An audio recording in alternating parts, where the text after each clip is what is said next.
Dan begitupun dari agar menjaga agama kita terus dan iman kita terus, keep the faith, adalah dengan menjaga agama Allah. Bagaimana menjaga agama Allah? Menjaga hak Allah, melaksanakan apa yang telah kita ketahui. Ini wajib kita laksanakan, ini sunnah kita hidupkan, ini haram kita jauhi. Dan dengan lebih dari itu mengajarkannya. Mengamalkan, mengilmui tadi, mengamalkan, mengajarkan, dan mendakwahkan. Maka orang-orang yang menjaga agama Allah akan dijaga oleh Allah dengan sabat. Dan pendalilannya seperti hadis yang ma'ruf di Arba'in An-Nawawi, yang mana hadis ini datang dari Ibni Abbas, datang dari berbagai jalan, datang dari Atha Ibni Abi Rabah, dan datang juga dari Hanas As-San'ani, yang semuanya jalannya sahih. Berkata Nabi Muhammad sallallahu alaihi wasallam kepada Ibnu Abbas di saat dia membonceng Ibnu Abbas yang merupakan sepupunya, "Ya gulam, u'allimuka kalimat." Wahai anak kecil, aku ajari kalimat. Apa? Ihfazillah yahfazka. Ihfazillah tajidhu tujahak. Maka wahai anak kecil, sepupuku Ibnu Abbas, ihfazillah, jaga agama Allah. Dengan apa tadi? Dengan menghafalkan Al-Quran dan Sunnah. Setelah dihafal ilmu itu, diamalkan. Setelah diamalkan, diajarkan. Setelah diajarkan ke murid dan diamalkan, didakwahkan kepada orang luar. Dan diajak manusia kepada agama yang benar ini. Maka orang yang melaksanakan ini dinamakan ihfadillah, jagalah agama Allah. Apa balasannya? Al jaza min jinsil amal, baik di dunia ataupun di hari akhirah. Balasannya apa? Ihfadillah yahfadka, maka Allah akan menjaga dari agama kamu. Dan yang terakhir, 5 menit kan? Barusan 2 menit, 3 menit lagi kan? Ya, ini yang terakhir, the last lesson, poin terakhir. Dan ini paling penting juga. Apa? Selektif mencari teman. Maka selektif mencari teman. Manusia ini diciptakan sebagai makhluk sosial. We are social people. Kita ini makhluk yang bersosial. Tidak bisa kita beragama ini hidup sendiri.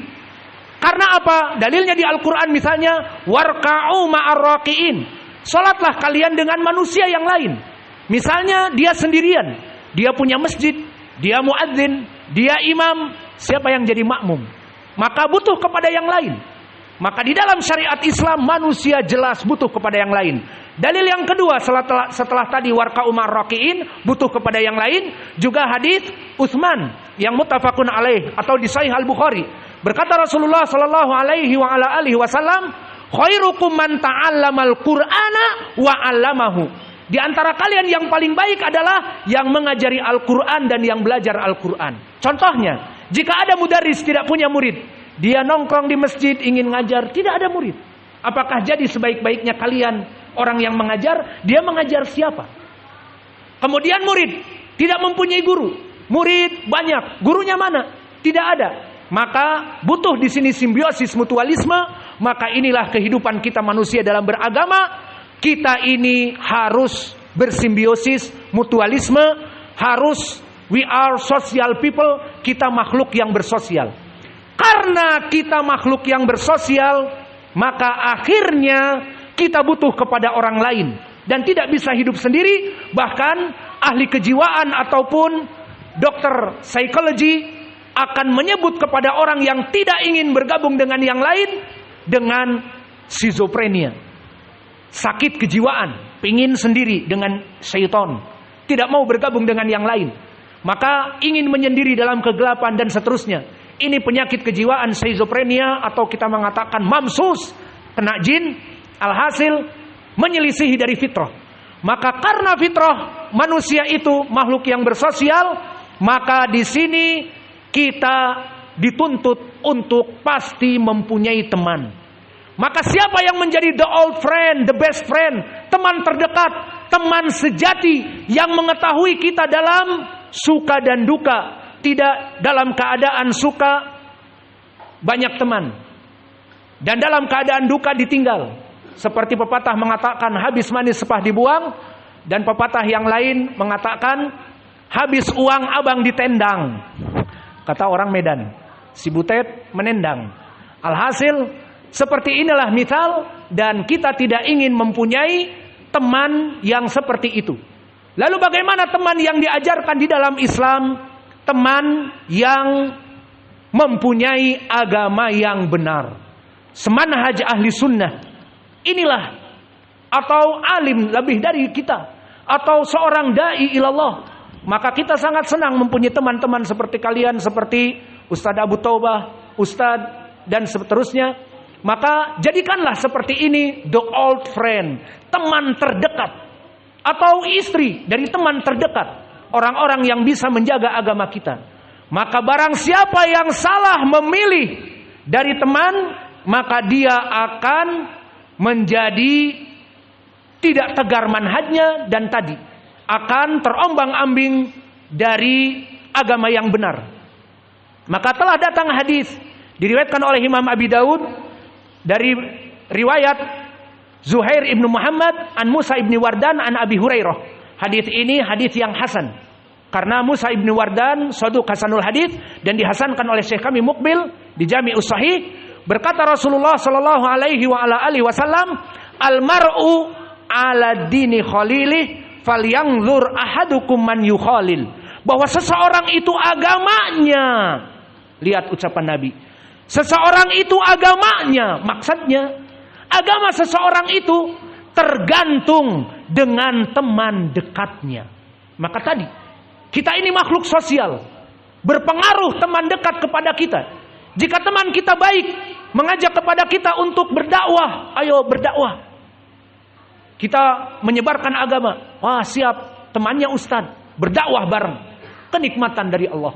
Atau temannya sama-sama mengaji, ayo hari ini ada daurah kajian, ayo bareng kita pergi ke masjid menghadiri kajian. Nikmah mempunyai seperti ini. Dan nikmat yang lebih baik lagi mempunyai pasangan, istri yang mengajak kepada kebaikan-kebaikan ini. Maka disebutkan di dalam hadis yang hasan tadi, almar'u ala dini khalilih falyanzur ahadukum man yukhalil. Bahwa seorang itu tergantung kepada teman dekatnya. Selesai dari hadis ini. Sekarang kami akan memberikan contoh, dan ini dengan waktu yang singkat, masih 1 menit. Ya tadi kan 5 menit, udah 4 menit. 1 menit nih untuk contoh saja, cerita. Maka di sini dari contoh mereka orang-orang yang tidak peduli dengan teman dekat, tidak peduli dengan teman kental. Pertama, mengambil teman kental, teman dekat, yakni istri dari orang yang berpenyakit manhajnya. Siapa? Contohnya Imran ibnu Hatton. Jika antum lihat biodata dan biografinya, Imran ibnu Hatton murid dari sahabat, murid dari Aisyah. Aisyah istri Nabi, dia muridnya. Subhanallah. Murid dari Ibnu Abbas, murid dari Abi Musa al-Ash'ari, dan murid dari Ibnu Umar, murid dari 4 sahabat. Imam Al-Bukhari di kitab sahihnya mengeluarkan 2 hadis di bab Labsul Harir dan di bab As-Salib. Dikeluarkan oleh Imam Al-Bukhari, haddatsana Imran an Aisyah. Periwayatan Imran ibnu Husain dari Aisyah menunjukkan orang ini dulunya salafi, murid dari Aisyah. Kedua, muhaddits. Tidak cukup dengan itu, muhadditsnya dari salafiyin. Namun disebutkan di biodata dan biografinya, Indah bintu Am mempunyai anak paman atau anak bibi. Yang jelas di Arab dinikahkan kebanyakan anak paman, anak bibi agar menjaga suku. Disebutkan bahwa kanat indahu zaujah min ajmal banati al-Arab. Dari paling cantiknya putri Arab. Maka putri Arab cantik-cantik. Meskipun hidungnya tak semancung gunung-gunung di belahan bumi pertiwi seperti Semeru dan yang ada di sekitar kita Kerinci. Namun alhamdulillah jamilat. Dan diantaranya istrinya dari Imran ibnu Husain adalah perempuan tercantik dari Arab, namun mempunyai penyakit apa? Penyakit hati apa? Manhajnya Khawarij. Dan antum tahu ISIS perempuannya bagaimana? Orang-orang Khawarij perempuannya bagaimana? Mujahidah, ucapannya keras, pendiriannya keras. Itulah dia. Di saat disebutkan di tarikh Imran ibnu Hatton akan melamarnya, dinasehati oleh muhaditsin di zamannya. Intabih anta satatazawad bimra'ah al-haruriyah, orang Khawarij. Apa kata dia? Ana sa'ad'uha ila sunnah.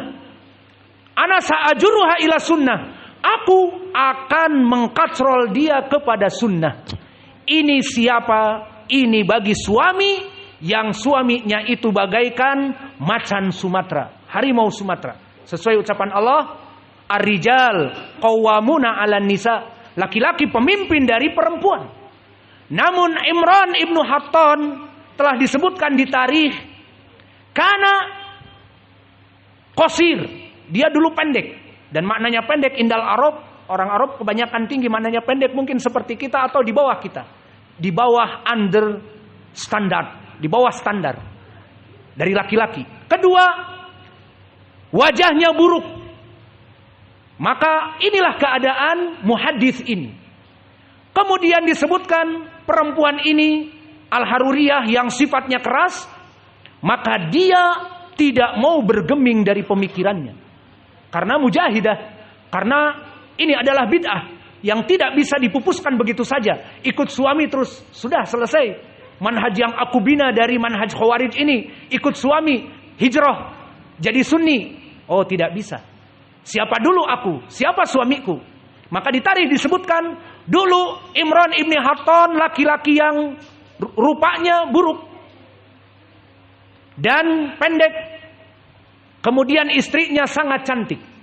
Disebutkan di tarikh bahwa di saat hari demi hari, mulailah setelah pernikahan dan percintaan, ditanya oleh istrinya, "Kaifa haluka?"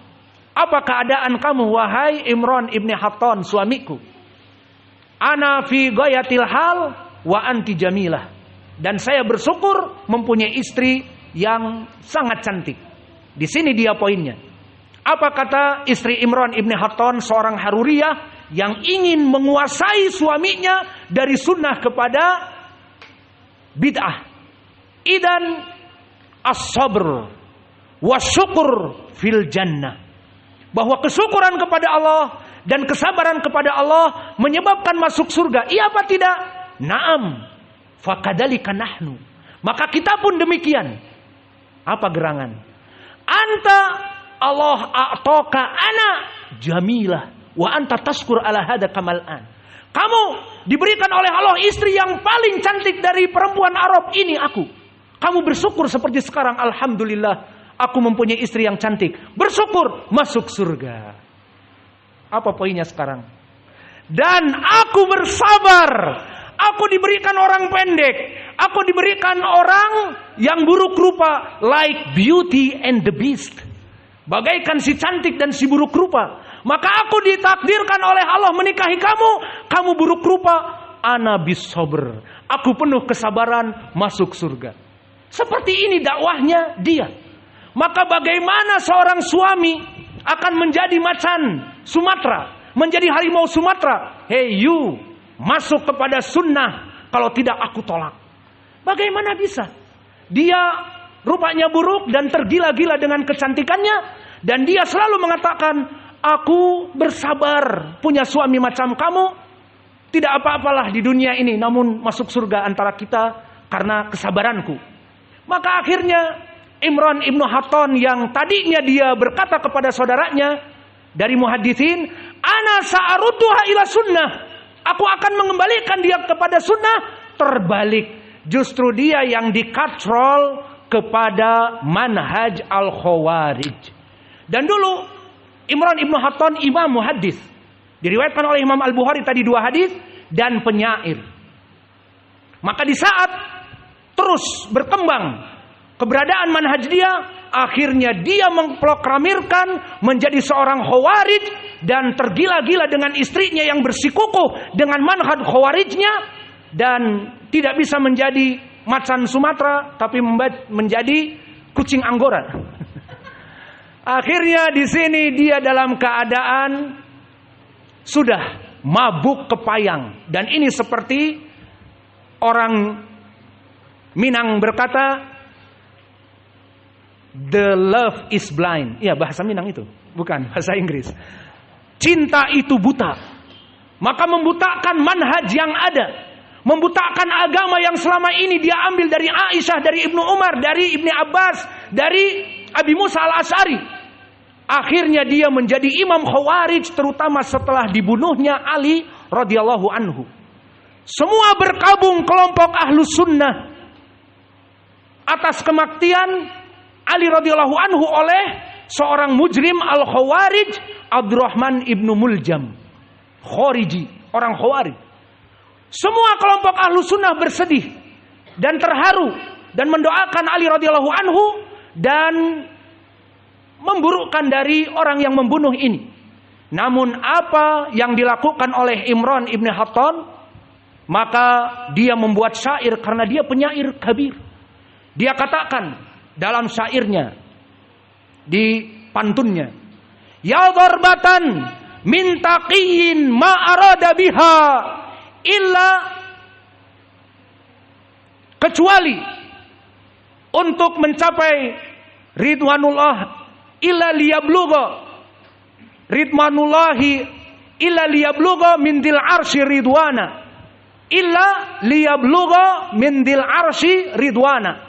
Maknanya, ya darbatan man arada biha illa liyablugha min dil arsy ridwana, tidaklah tikaman dari Abdurrahman ibnu Muljim kepada Ali, ya darbatan min taqiyyin, dari ketakwaan Abdurrahman ibnu Muljim membunuh orang kafir Ali ini. Dianggap ibadah.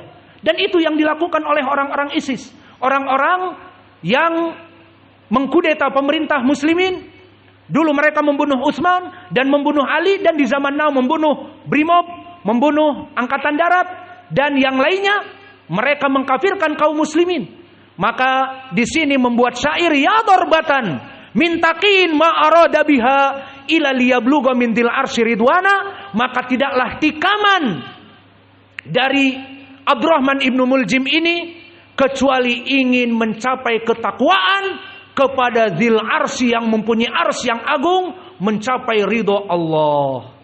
Lihat bagaimana orang ahlul bid'ah. Jelas dia Khawarij, kelompok bid'ah, membunuh orang yang paling dekat dengan Nabi dan bapaknya cucu-cucu Nabi. Dan disebutkan khulafa ar-rasyidin yang di hadis tadi, alaikum bisunnati wa sunnatil khulafa ar-rasyidin, dan disebutkan min ahlil jannah, minal mubashirina fil jannah, dikafirkan. Dan orang yang membunuhnya dipuji dengan tikaman yang penuh ketakwaan, yang mencapai dengan tikaman membunuh si kafir Ali. Maaf, seperti itu maknanya, untuk mencapai keriduan Allah yang mempunyai arsy. Maka kita cukupkan di sini, dan 1 menit telah kita lewati. Walhamdulillah wa jazakumullahu khaira wa barakallahu fi ilmikum. Subhanakallahumma bihamdika asyhadu an la ilaha illa anta astaghfiruka wa atubu ilaik.